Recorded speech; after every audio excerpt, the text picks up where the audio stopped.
वैराग्य 3 जगहों पर उत्पन्न होता है। पहला सत्संग में, जब हम सभी सत्संग श्रवण करने जाते हैं तो सुन करके मन में वैराग्य की उत्पत्ति होती। 3 ही जगहों से वैराग्य का जन्म होता है।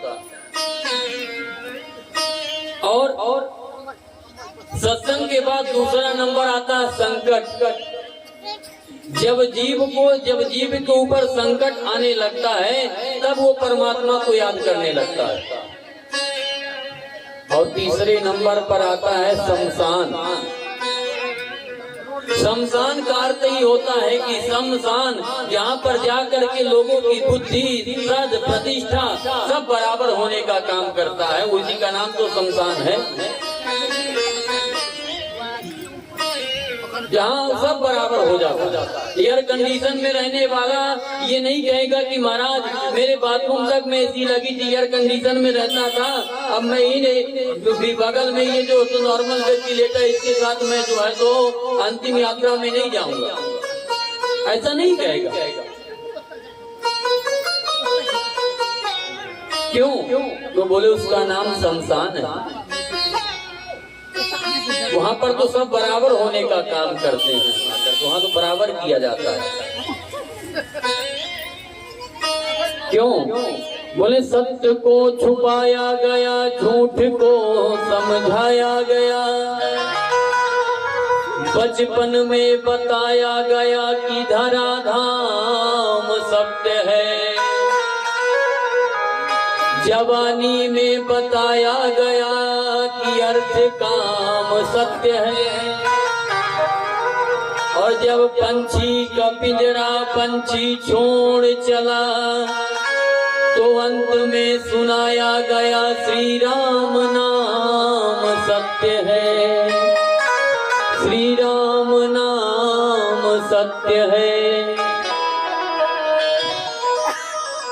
तो वो बचपन से लेकर के मृत्यु पर्यंत तक खाली सत्य के खोज में रहता है, पर फिर भी नहीं पहुंच पाता।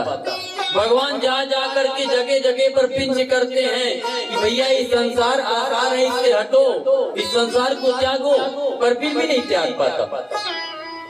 क्यों? क्योंकि माया बड़ी बलवती है। क्योंकि भगवान स्वयं गीता में कहते हैं मम माया दुरुतया, ये माया बड़ी, मेरी माया बड़ी दुरुतया। एक संत तो कहते हैं कि प्रभु ये जो आपने, उसमें और संशोधन संत ने कहा कि मम माया दुरुतया, ये ऐसी दुलस्ती मारती है कि संसार में जीव ऐसा भटकता है कि सत्य का खोज नहीं कर पाता।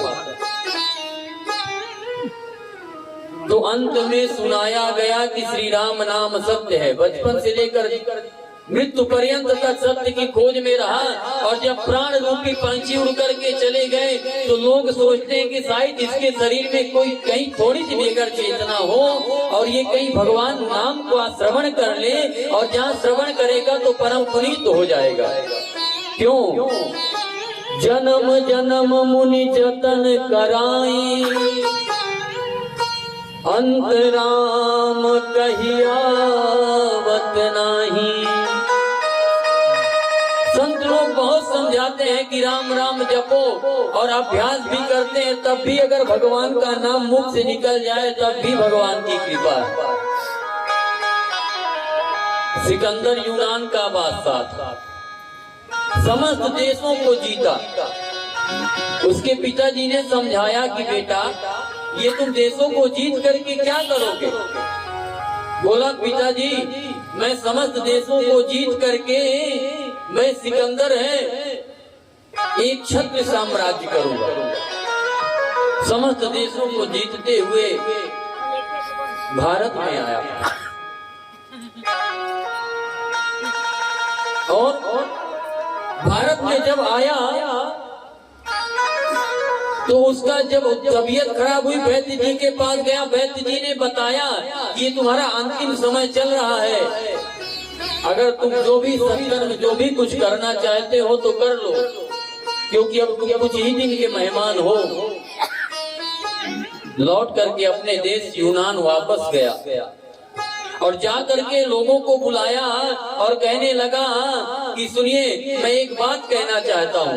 कहे हाँ महाराज कहिए। कहे मैं बस यही कहना चाहता हूँ कि जब मैं मृत्यु को प्राप्त हो जाऊं तो मेरा हाथ दोनों मृत सैया से बाहर कर देना। लोगों ने कहा महाराज हमारे यहाँ की ये परंपरा नहीं है। जब मृत्यु को प्राप्त होता है तो उसको विधिवत ढक करके ले जाया जाता है और स्नान आदि से निमित्त स्नान आदि करा करके तब उसे दाह की क्रिया की जाती है। और आप कह रहे हो कि दोनों हाथ बाहर कर देना, आखिर क्यों? सिकंदर ने कहा कि मैं दुनिया वाले को एक संदेश देना चाहता हूँ। क्या संदेश देना चाहते हैं? बोले यही संदेश देना चाहता हूँ, इकट्ठे कर जहाँ के घर सभी मुल्कों का मालिक था। इकट्ठे कर जहाँ के घर सभी मुल्कों का मालिक था।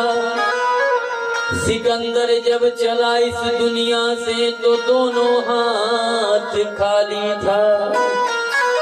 सिकंदर जब चला इस दुनिया से तो दोनों हाथ खाली था। कहे मैं दुनिया वाले को बस इतना समझाना चाहता हूँ कि जो सिकंदर जैसे जो समस्त देशों को जीता और वह भी जब मृत्यु को प्राप्त करके जा रहा है तो कुछ लेकर नहीं जा पाया, क्योंकि कफन में जेब नहीं होता है। जीवन भर जोड़ते जोड़ते मर जाओ, पर अगर किसी से कहो कि भैया 50 ग्राम भी अगर आप लेकर के चले जाओ तो बोला कैसे ले जा सकते हैं, ले जाने की व्यवस्था नहीं है। इसलिए इकट्ठे कर जहाँ के घर सभी मुल्कों का मालिक। सिकंदर जब चला इस दुनिया से तो उसके दोनों हाथ खाली। क्या है मैं दुनिया वाले को यही समझाना चाहता हूँ कि मैं तो नहीं समझ पाया, पर शायद लोग समझ जाएं और अपना कल्याण करें। ये राज और सत्ता ये पदवी ये यही के लिए काम करती है, ये परलोक में काम नहीं करती है। क्योंकि मनुस्मृति में मनु महाराज जी ने कहा है, धनानि भूमौ पशवाहि गोष्ठे नाड़ी गृहद्वार सखा श्मशाने देहैश्चितायां परलोक मार्गे धर्मोऽनुगो गच्छति जीवैकः। मनुस्मृति में मनु महाराज कहते कि धनानि भूमौ पशवाहि गोष्ठे, ये धन भूमि सत्ता संपत्ति सब घर में ही पड़ी रह जाएगी। अच्छा महाराज जब धन भूमि संपत्ति पड़ी रह जाएगी तो मेरी पत्नी जिससे मैं विवाह करके आया वो तो जरूर समझ जाएगी। बोले तुम्हारी पत्नी ने फेरा लेते समय यही कहा था कि जो कमा करके लाओगे मुझे दोगे, वो थोड़ी ना कही थी कि तुम जब मरोगे तो मैं भी मरूंगी। इसलिए नारी गृहद्वार, नारी घर के द्वार तक जाएगी। अच्छा महाराज जब नारी नहीं जाएगी तो मेरे जो इष्ट मित्र हैं वो तो जरूर जाएंगे जो मुझसे इतना स्नेह करते। बोले अगर इष्ट मित्रों के चक्कर में बैठे हो तो सुन लो, सखा श्मशाने, सभी सखा जो तुम्हारे इष्ट मित्र घर के परिवार हैं वो जो है तो सभी शमशान तक ही जाने का काम करें, उससे आगे कोई नहीं जाता।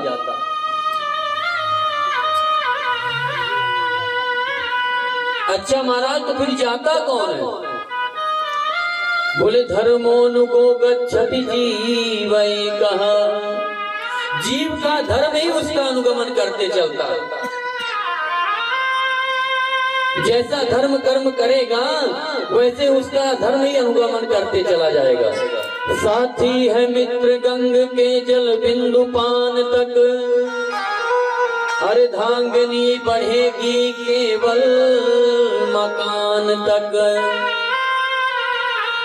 परिवार के सब लोग चलेंगे शमशान तक, बेटा भी हक निभाएगा तो केवल अग्निदान तक। इससे आगे कोई नहीं जाएगा, उससे आगे जो ही जाएगा। इससे तो आगे भजन ही है साथी, हरि के भजन में अकेला रहेगा, इससे भजन ही है साथी, हरि के